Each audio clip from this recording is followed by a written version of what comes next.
साथ प्रभु राम जी को, माता जानकी को जरा याद कर ले, उसके बाद ही मैं अपनी बात आगे बढ़ाऊंगा।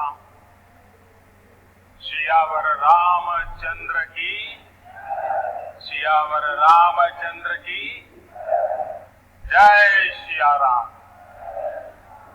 जय सिया राम। आज ये जयघोष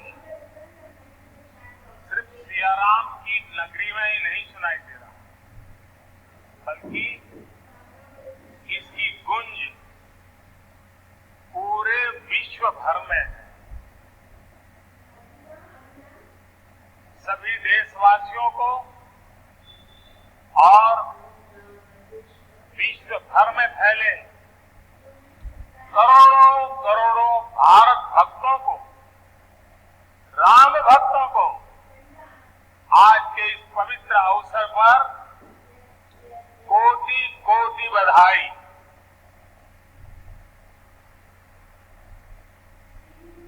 मंच पर विराजमान उत्तर प्रदेश के ऊर्जावान, यशस्वी, लोकप्रिय मुख्यमंत्री श्रीमान आदित्य योगीनाथ जी, यूपी की गवर्नर बहन आनंदीबेन पटेल जी, परम पूज्य नृत्य गोपाल दास जी महाराज और हम सभी के श्रद्धेय आदरणीय मोहन राव भागवत जी, और यहाँ पर हिंदुस्तान के कोने कोने से आए हुए सभी संत परंपरा के महान तपस्वी जन, देश के सभी नागरिकों, ये मेरा सौभाग्य है कि श्री राम जन्मभूमि तीर्थ क्षेत्र ट्रस्ट ने मुझे आमंत्रित किया, इस ऐतिहासिक पल का साक्षी बनने का अवसर दिया। मैं इसके लिए हृदयपूर्वक श्री राम जन्मभूमि तीर्थ क्षेत्र ट्रस्ट का आभार व्यक्त करता हूं।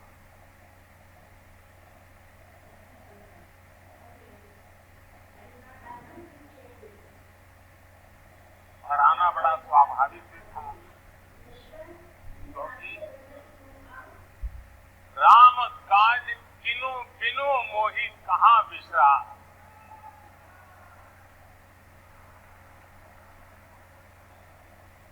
भारत आज भगवान भास्कर के सानिध्य में सरयू के किनारे एक स्वर्णिम अध्याय रच रहा।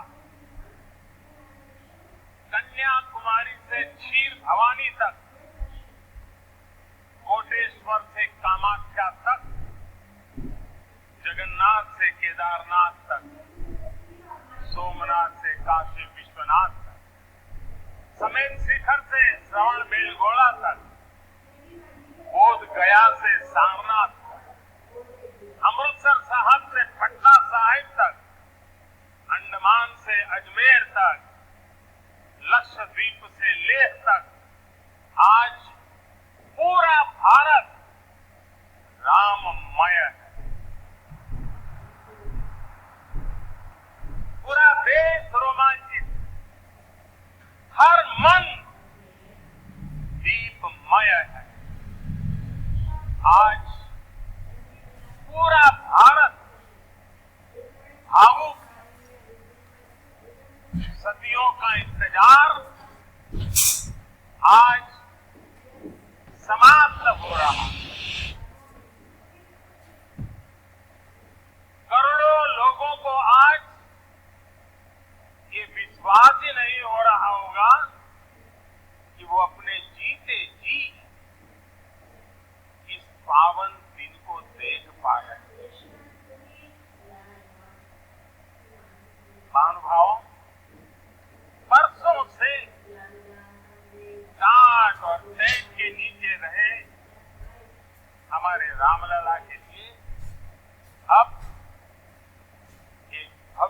मंदिर का निर्माण हो।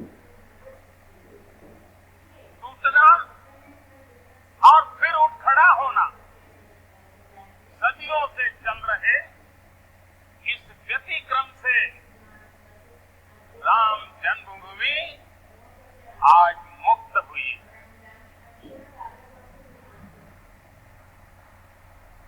मेरे साथ एक बार फिर बोलिए, जय सिया राम, जय सिया राम। साथियों, हमारे स्वतंत्रता आंदोलन के समय कई पीढ़ियों ने अपना सब कुछ समर्पित कर दिया। गुलामी के कालखंड में कोई ऐसा समय नहीं था जब आजादी के लिए आंदोलन न चला।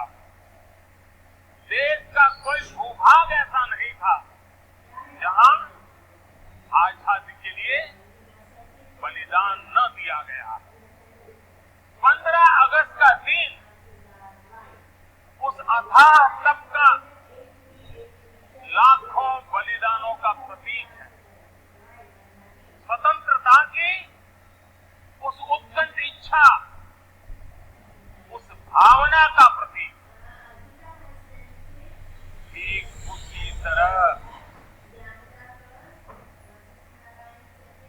राम मंदिर के लिए कई सदियों तक कई पीढ़ियों ने अखंड अविरत एक निष्ठ प्रयास किया। आज का ये दिन उसी तप, त्याग और संकल्प का प्रतीक है। राम मंदिर के लिए चले आंदोलन में अर्पण भी था, तर्पण भी था, संघर्ष भी था, संकल्प भी था। जिनके त्याग, बलिदान और संघर्ष से आज ये स्वप्न साकार हो रहा है। जिनकी तपस्या राम मंदिर में नींव की तरह जुड़ी हुई है। मैं उन सब लोगों को 130 करोड़ देशवासियों की तरफ से सर झुका करके नमन करता, उनका वंदन करता। संपूर्ण सृष्टि की शक्तियां राम जन्मभूमि के पवित्र आंदोलन से जुड़ा हर व्यक्तित्व जो जहां है इस आयोजन को देख रहा है, वो भाव विभोर है, सभी को आशीर्वाद दे रहा है। साथियों, राम हमारे मन में गड़े हुए हैं, हमारे भीतर घुल मिल गए। कोई काम करना हो तो प्रेरणा के लिए हम भगवान राम की ओर ही देखते हैं। आप भगवान राम की अद्भुत शक्ति देखिए। इमारतें नष्ट हो गई,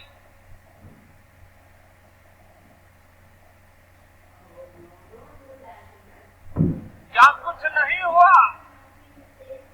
अस्तित्व मिटाने का हर कोई प्रयास हुआ, बहुत हुआ, लेकिन राम आज भी हमारे मन में बसे,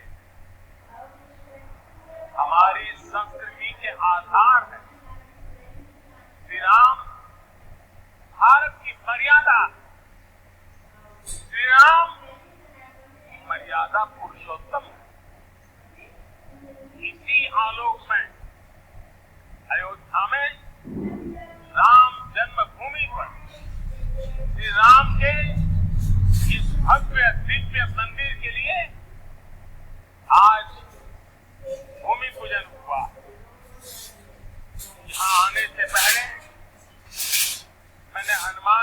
का दर्शन किया। राम के सब काम हनुमान ही तो करते हैं। राम के आदर्शों की कलयुग में रक्षा करने की जिम्मेदारी भी हनुमान जी की ही है। हनुमान जी के आशीर्वाद से श्री राम मंदिर भूमि पूजन का आयोजन शुरू हुआ। साथियों, श्री राम का मंदिर हमारी संस्कृति का आधुनिक प्रतीक बनेगा। और मैं जानबूझ करके आधुनिक शब्द का प्रयोग कर रहा हूं। हमारी शाश्वत आस्था का प्रतीक बनेगा। हमारी राष्ट्रीय भावना का प्रतीक बनेगा।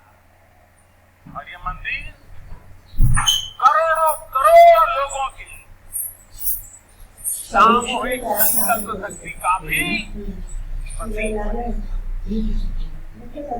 ये मंदिर आने वाली पीढ़ियों को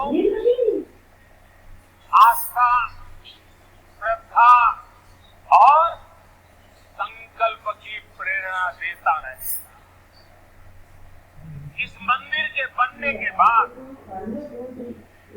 अयोध्या की सिर्फ भव्यता ही नहीं बढ़ेगी, इस क्षेत्र का पूरा अर्थतंत्र भी बदल जाएगा।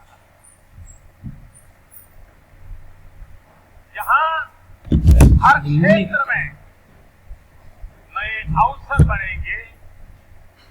हर क्षेत्र में अवसर बढ़ेंगे। सोचिए, पूरी दुनिया से लोग यहाँ आएंगे। पूरी दुनिया प्रभु राम और माता जानकी का दर्शन करने आए। कितना कुछ बदल जाएगा यहाँ।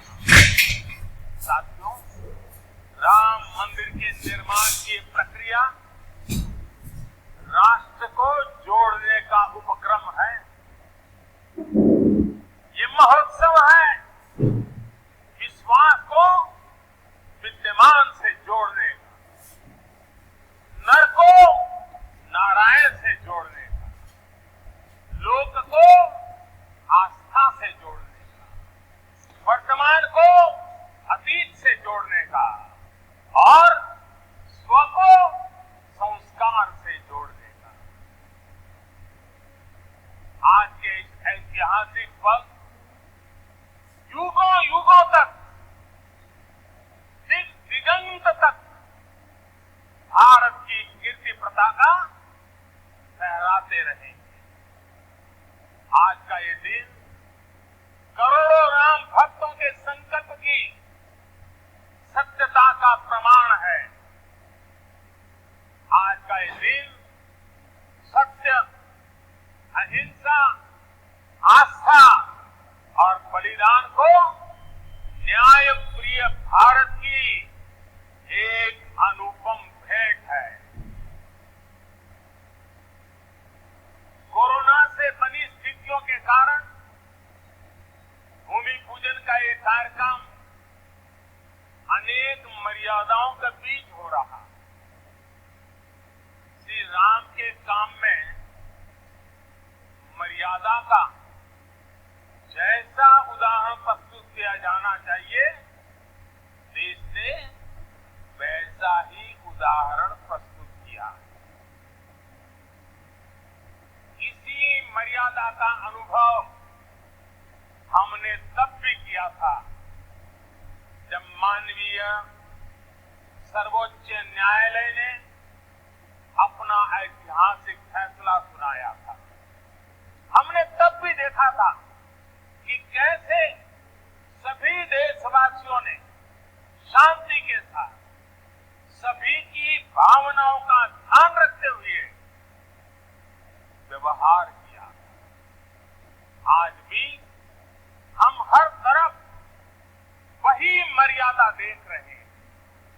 साथियों, इस मंदिर के साथ सिर्फ नया इतिहास ही नहीं रचा जा रहा, बल्कि इतिहास खुद को दोहरा भी रहा है।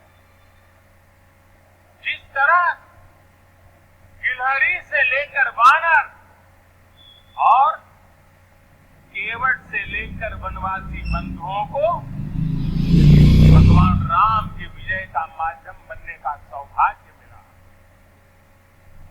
जिस तरह छोटे छोटे ग्वालों ने भगवान श्री कृष्ण द्वारा गोवर्धन पर्वत उठाने में बड़ी भूमिका निभाई, जिस तरह मावड़े छत्रपति वीर शिवाजी की स्वराज स्थापना के निमित्त बने, जिस तरह गरीब पिछड़े विदेशी आक्रांताओं के साथ लड़ाई में महाराजा सुहेल देव के संबल बने, जिस तरह दलितों, पिछड़ों, आदिवासी समाज के हर वर्ग ने आजादी की लड़ाई में गांधी जी को सहयोग दिया, उसी तरह आज देश भर के लोगों के सहयोग से राम मंदिर निर्माण का ये पुण्य कार्य प्रारंभ हुआ। हम जानते हैं जैसे पत्थरों पर श्री राम लिखकर राम सेतु बनाया गया, वैसे ही घर घर से, गांव गांव से श्रद्धा पूर्वक पूजी शिलाएं यहां ऊर्जा का स्रोत बन गई। देश भर के धामों और मंदिरों से लाई गई मिट्टी और नदियों का पवित्र जल वहां के लोगों की, वहां की संस्कृति और वहां की भावनाएं यहाँ की एक अमोघ शक्ति बन गई। वाकई ये न भूतो न भविष्यति।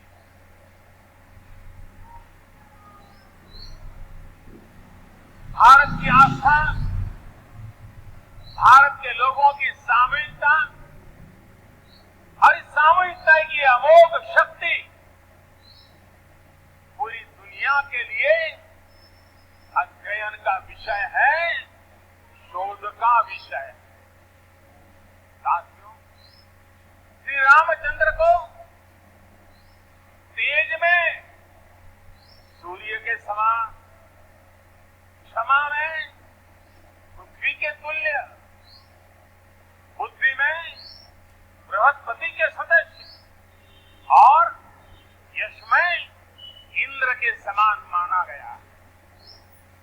श्री राम का चरित्र सबसे अधिक जिस केंद्र बिंदु पर घूमता है वो है सत्य पर अड़िग रहना। इसलिए ही श्री राम संपूर्ण है, इसलिए ही वो हजारों वर्षों से भारत के लिए प्रकाश स्तंभ बने हुए। श्री राम ने सामाजिक समरसता को अपने शासन की आधारशिला बनाया। उन्होंने गुरु वशिष्ठ से ज्ञान, केवट से प्रेम, सबरी से मातृत्व, हनुमान जी एवं वनवासी बंधुओं से सहयोग और प्रजा से विश्वास प्राप्त किया। यहाँ तक कि एक गिलहरी की महत्ता को भी उन्होंने सहज स्वीकार किया। उनका अद्भुत व्यक्तित्व, उनकी वीरता, उनकी उदारता, उनकी सत्यनिष्ठा, उनकी निर्भीकता, उनका धैर्य, उनकी दृढ़ता, उनकी दार्शनिक दृष्टि युगों युगों तक प्रेरित करते रहे। राम प्रजा से एक समान प्रेम करते, लेकिन गरीबों और दीन दुखियों पर उनकी विशेष कृपा रहती। और इसीलिए तो माता सीता कहती है, दीन दयाल बिरिदु संभारी, यानी जो दीन है, जो दुखी हैं, उनकी बिगड़ी बनाने वाले राम। साथियों, जीवन का ऐसा कोई पहलू नहीं है जहां हमारे राम प्रेरणा न देते। भारत की ऐसी कोई भावना नहीं है जिसमें प्रभु राम झलकते न हो। भारत की आस्था में राम, भारत के आदर्शों में राम, भारत की दिव्यता में राम, भारत के दर्शन में राम। हजारों साल पहले वाल्मीकि रामायण, जो राम प्राचीन भारत का प्रदर्शन कर रहे थे, जो राम मध्य युग में तुलसी, कबीर और नानक के जरिए भारत को बल दे रहे, वही राम आजादी की लड़ाई के समय बापू के भजनों में अहिंसा और सत्याग्रह के शक्ति बनकर मौजूद थे। तुलसी के राम सगुण राम है, तो नानक और कबीर के राम निर्गुण राम है। भगवान बुद्ध भी राम से जुड़े हैं, तो सदियों से ये अयोध्या नगरी जैन धर्म की आस्था का भी केंद्र रहा है। राम की यही सर्वव्यापकता, भारत की विविधता में एकता का जीवन चरित्र है। तमिल में कंब रामायण, तो तेलुगु में रघुनाथ और रंगनाथ रामायण है। उड़िया में रुईपाक कातेड़पति रामायण है, तो कन्नड़ा में कुमुदेन्दु रामायण है। आप कश्मीर जाएंगे तो आपको रामावतार चरित्र मिलेगा, मलयालम में रामचरितम मिलेगी, बांग्ला में कृतिवास रामायण है, तो गुरु गोविंद सिंह जी ने तो खुद गोविंद रामायण लिखी। अलग अलग रामायणों में अलग अलग जगहों पर राम भिन्न भिन्न रूपों में मिलेंगे, लेकिन राम सब जगह है, राम सबके। इसलिए राम भारत की अनेकता में एक तरह के सूत्र है। साथियों, दुनिया में कितने ही देश राम के नाम का वंदन करते हैं, वहां के नागरिक खुद को श्री राम से जुड़ा हुआ मानते हैं। विश्व की सर्वाधिक मुस्लिम जनसंख्या जिस देश में है वो है इंडोनेशिया। वहां हमारे देश की तरह काकाविन रामायण, स्वर्णदीप रामायण, योगेश्वर रामायण जैसी कई अनूठी रामायण। राम आज भी वहां पूजनीय है। कंबोडिया में रमकेल रामायण है, लाओ में सालाक रामायण है, मलेशिया में हिकायत सेनी राम, तो थाईलैंड में रामाकेन है। आपको ईरान और चीन में भी राम के प्रसंग तथा राम कथाओं का विवरण मिलेगा। श्रीलंका में रामायण की कथा जानकी हरण के नाम सुनाई जाती है, और नेपाल का तो राम से आत्मीय संबंध माता जानकी से जुड़ा है। ऐसे ही दुनिया के और न जाने कितने देश, कितने छोर हैं जहां की आस्था में या अतीत में राम किसी न किसी रूप में रचे बसे थे। आज भी भारत के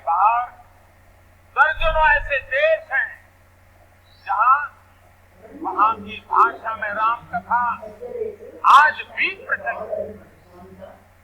मुझे विश्वास है कि आज इन देशों में भी करोड़ों लोगों को राम मंदिर के निर्माण का काम शुरू होने से बहुत सुखद अनुभूति हो रही है।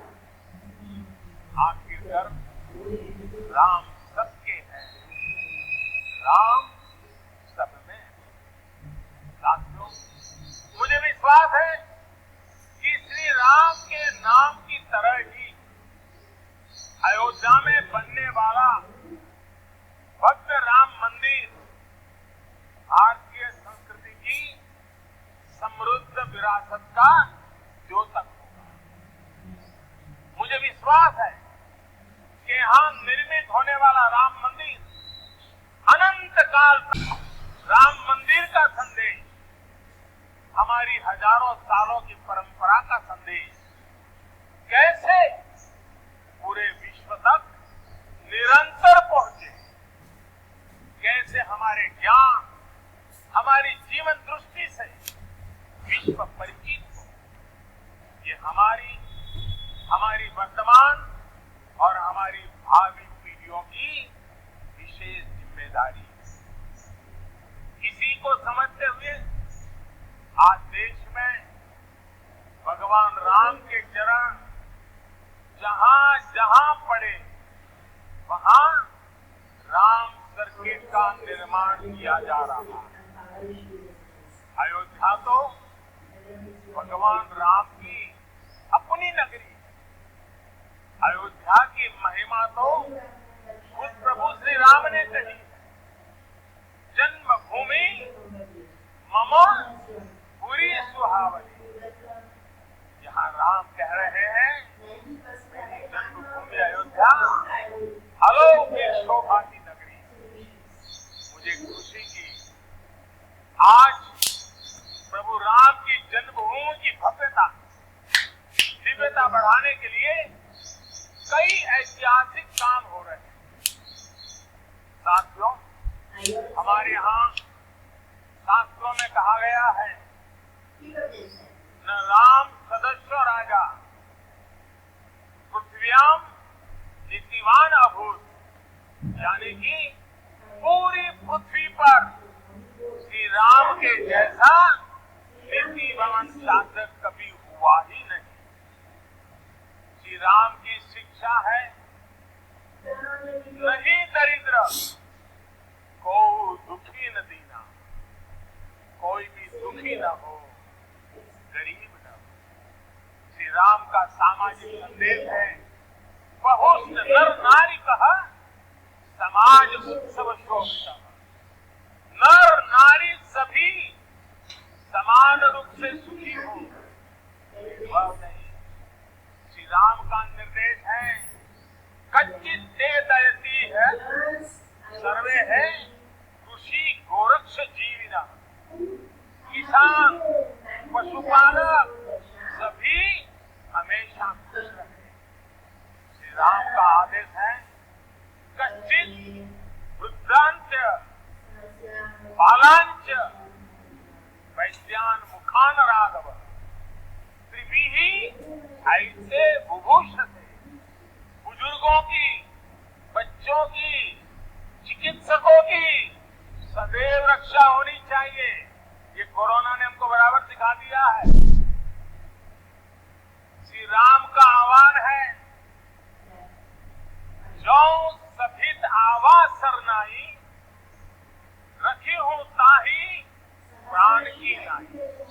जो शरण में आए उसकी रक्षा करना सभी का कर्तव्य है। श्री राम जी का ये संदेश है, श्री राम जी का भी कमिटमेंट है जननी जन्मभूमि स्वर्गादपि गरीयसी। अपनी मातृभूमि स्वर्ग से भी बढ़कर होती है।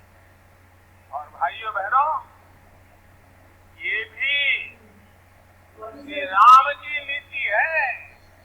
और वो क्या है? वै बिनु होई न प्रीति। इसलिए हमारा देश जितना ताकतवर होगा,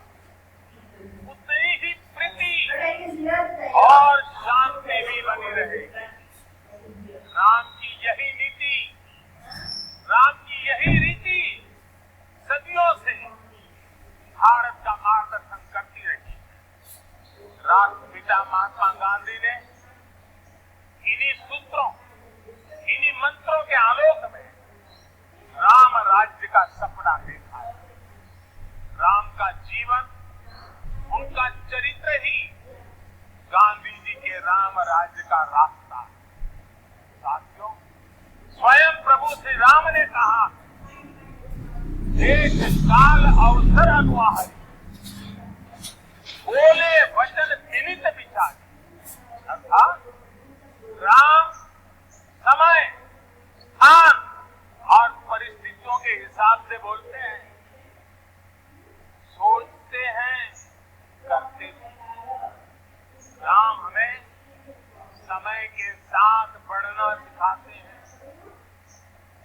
समय के साथ चलना सिखाते हैं। राम परिवर्तन के पक्षधर है, राम आधुनिकता के पक्षधर है। उनकी इन्हीं प्रेरणाओं के साथ, श्री राम के आदर्शों के साथ भारत आज आगे बढ़ रहा है। साथियों, प्रभु श्री राम ने हमें कर्तव्य पालन की सीख दी। अपने कर्तव्यों को कैसे निभाएं, इसकी सीख दी। उन्होंने हमें विरोध से निकलकर बोध और शोध का मार्ग दिखाया है।